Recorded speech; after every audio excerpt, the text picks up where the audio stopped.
Additional exercise the question number 1 that is total question number 14।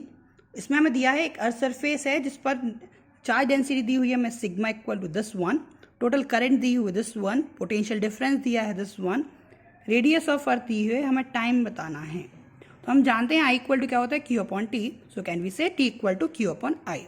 अब हमारे पास sigma है और आर दिया हुआ है, तो आर से हम क्या एरिया निकाल सकते हैं। अर्थ का एरिया क्या होगा 4 पाई आर स्क्वायर। तो हमारे पास सिग्मा है और ए है, तो हम क्यू इक्वल टू क्या लिख सकते हैं सिग्मा इंटू ए। बस हम सारी वैल्यू पुट कर दें तो हमारे पास टाइम आ जाएगा। तो सिग्मा दिया हुआ है, एरिया कितना आएगा 4 पाई आर स्क्वायर, सारी वैल्यू पुट की तो हमारे पास टी की वैल्यू कितनी आ जाएगी 282.77 सेकेंड। ठीक है, अब क्वेश्चन नंबर 15 देखें। क्वेश्चन नंबर 15 में आपको बोला है कि आपके पास 6 लेड एसिड टाइप के सेकेंडरी सेल हैं जिनमें हर एक का ईएमएफ जो है वो कितना है 2 वोल्ट दिया है तथा इंटरनल रेजिस्टेंस कितना दिया हुआ है 0.015 ओम दिया हुआ है। 6 सेल हैं, ईएमएफ हर एक का 2 वोल्ट, इंटरनल रेजिस्टेंस 0.015 ओम। अब इनको सबको सीरीज में ज्वाइन किया है और एक रेजिस्टेंस लगाया हुआ है एक्सटर्नल रेजिस्टेंस 8.5 ओम।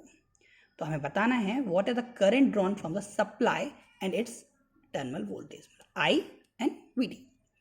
तो वेरी इजी, हमारे पास अगर टोटल एक सेल है तो 2 वोल्ट, तो 6 सेल का कितना होगा 6 इंटू 2 12 वोल्ट, मतलब क्या इक्वल टू एन इंटू ई।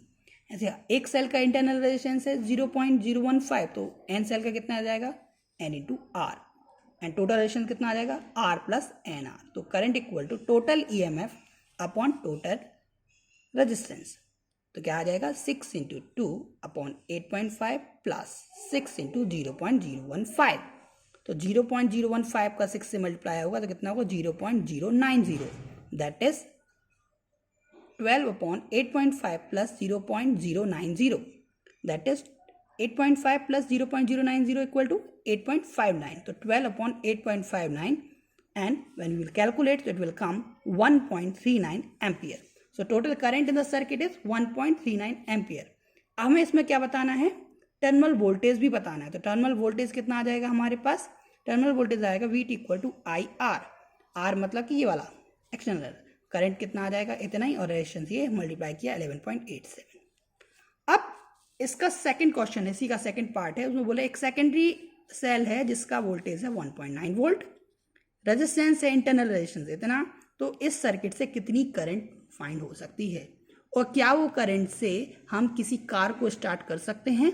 तो सबसे पहले maximum current equal to I equal to E upon R 1.9/380, that is current is 0.005 ampere. ये तो बहुत ही छोटी करंट है और इतनी करंट से हम कार को स्टार्ट नहीं कर सकते, तो motor can not be start. तो ना क्वेश्चन नंबर 16। क्वेश्चन नंबर 16 में आपको दिया है 2 वायर दिए हैं आपको जिनकी लेंथ इक्वल है, एक एल्यूमिनियम का है और दूसरा कॉपर का है, और इनकी रेजिस्टेंस भी सेम है। मतलब हमें दिया हुआ है दोनों वायर के रेजिस्टेंस सेम है और दोनों वायर की लेंथ सेम है। अब हमें दिया है density of aluminium is 2.7 and density of copper is 8.9। साथ ही साथ ये दिया हुआ है कि resistivity of aluminium is 2.63 into 10⁻⁸ ohm metre and resistivity of copper is 1.72 into 10⁻⁸ ohm metre.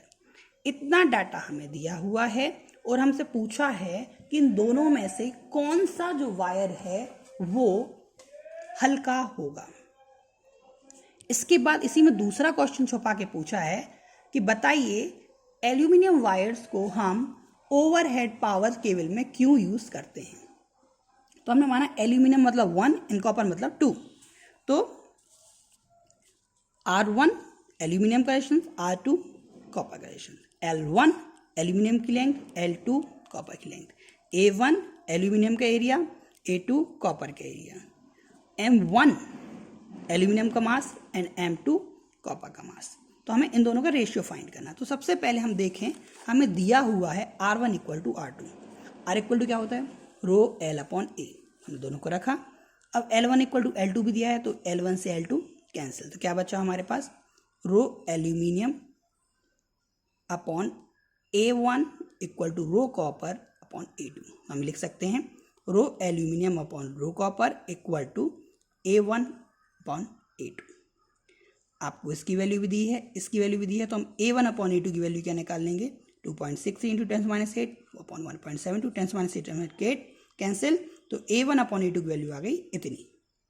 अब हम जानते हैं density equal to mass upon volume, तो mass equal to density volume, तो M1/M2 equal to D1V1 upon D2V2। अब V को क्या लिख सकते हैं, एरिया इंटू लेंथ, तो क्या लिख सकते हैं D1A1L1 अपॉन D2A2L2। अब L1 और L2 तो सेम है, तो L1 से L2 कैंसिल, क्या बचा D1A1 अपॉन D2A2। अब A1/A2 की जगह आप क्या लिख सकते हो, 2.63 अपॉन 1.7। D1 D2 की वैल्यू आपको क्वेश्चन में दी हुई है, दैट इज D1 की वैल्यू दी है 2.7 और अपॉन 8.9। आप इनको सारी वैल्यू को सॉल्व कर लिया तो आपको आंसर आएगा अप्रॉक्सीमेटली 0.46। मतलब कि इससे ये पता चलता है कि M1 हल्का है, M2 हैवी है, M1 is less than M2, तो एल्यूमिनियम इज लाइटर। अब ये वेट में लाइटर है, इसलिए इसका यूज हम कहाँ करते हैं, ओवरलोडिंग की केबल में, ताकि ये आसानी से हम इसका यूज कर सकें। अगर भारी होगा तो वो झुकेगा, उसमें दिक्कत होगी, ठीक है, ग्रेविटी का इफेक्ट ज्यादा होगा। So we are using aluminium in that power cable. Question number 17 में आपको एक टेबल दी हुई है, क्वेश्चन नंबर 17 में टेबल दी है, इसमें बताना है, कंक्लूजन बताना है। तो इसमें कंक्लूजन ये है कि आप हर एक पॉइंट पर देखें V और I की वैल्यू का रेशियो देखेंगे तो वो क्या आएगा, हर एक पॉइंट पर V और I का रेशियो कांस्टेंट आ रहा है, दैट इज कितना आ रहा है 19.7 ओम। तो वी कैन से कि इसमें हमें क्या दिया हुआ है, मैग्नीन का रेजिस्टेंस दिया हुआ है 19.7 ओम। अब क्वेश्चन नंबर 18 जो है वो आपको कुछ पार्ट्स में कुछ क्वेश्चंस पूछे उससे। तो क्वेश्चन नंबर 1 कह रहा है 18 का, a static current flows in a metallic conductor of non-uniform cross section. Which of these quantities is constant along the conductor? Current, current density, electric field and drift velocity. तो मतलब कि आपके पास एक non uniform cross section का area का wire है, उसमें कौन कौन सी चीज कांस्टेंट होगी। तो हम जानते हैं सीरीज में करंट सेम होती है, तो I तो remain constant, but J equal to I upon A, it will not same, E भी नहीं रहेगी सेम और VD भी नहीं रहेगी सेम, क्योंकि ये तीनों किस पर कैसे प्रोपोर्शनल होते हैं, एरिया के इनवर्सली प्रोपोर्शनल होते हैं। तो क्वेश्चन नंबर 1 में क्या कांस्टेंट है, केवल I कांस्टेंट है। क्वेश्चन नंबर 2 पूछ रहा है, is Ohm's law universally applicable for all conducting elements? So no, ऐसा नहीं है पॉसिबल। ओम्स लॉ हर एक को फॉलो नहीं करता, जो फॉलो करते हैं उन्हें हम ओमिक बोलते हैं, जो नहीं करते उन्हें हम नॉन ओमिक बोलते हैं। तो उन्होंने भी कहा if not give examples of element, तो सेमीकंडक्टर डिवाइसेस जो होती हैं वो फॉलो नहीं करती।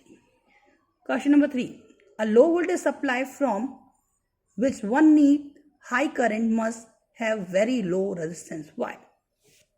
मतलब कि वोल्टेज की वैल्यू कम है और आपको करंट की वैल्यू ज़्यादा चाहिए है, तो रेजिस्टेंस कम क्यों करते हैं? तो हम जानते हैं I इक्वल टू क्या होता है, V अपॉन R।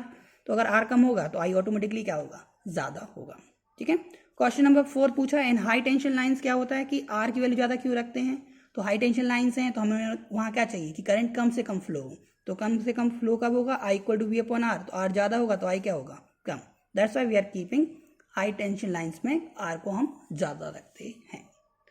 अब क्वेश्चन नंबर 19 में हमें क्या करना है, चूज द करेक्ट अल्टरनेटिव्स। मतलब हमें क्वेश्चन दिए हुए हैं, उनमें हमें ऑप्शंस भी दिए हुए हैं, हमें एक करेक्ट ऑप्शन देखना है। तो 19 का फर्स्ट बोल रहा है, alloys of metal usually have greater और lesser resistivity than the metals. तो हम जानते हैं अलॉय की जो रेजिस्टिविटी होती है वो क्या होती है, ज्यादा होती है मेटल के comparison, so answer is greater. Second पूछा हुआ है, अलॉय यूजुअली हैव लोअर और higher temperature coefficient of resistance than pure metal.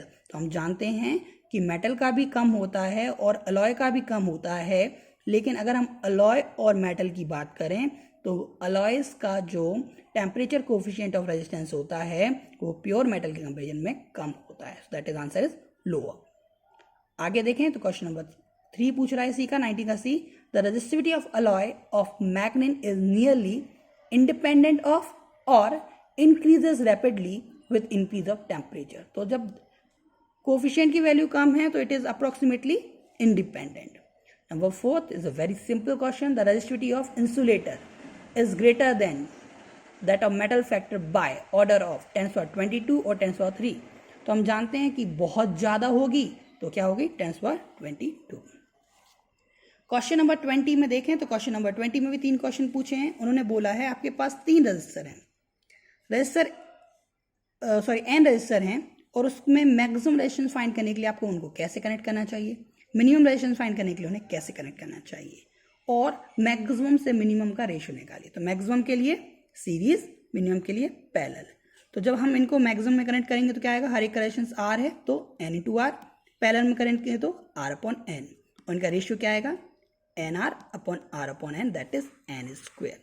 Okay, B part बोल रहा है कि आपके पास वैल्यू दी है 1 ओम, 2 ओम, 3 ओम, और आपको बनाना है इनको कैसे भी कंबाइन करिए, 11/3, 11/5, 6 एंड 6/11।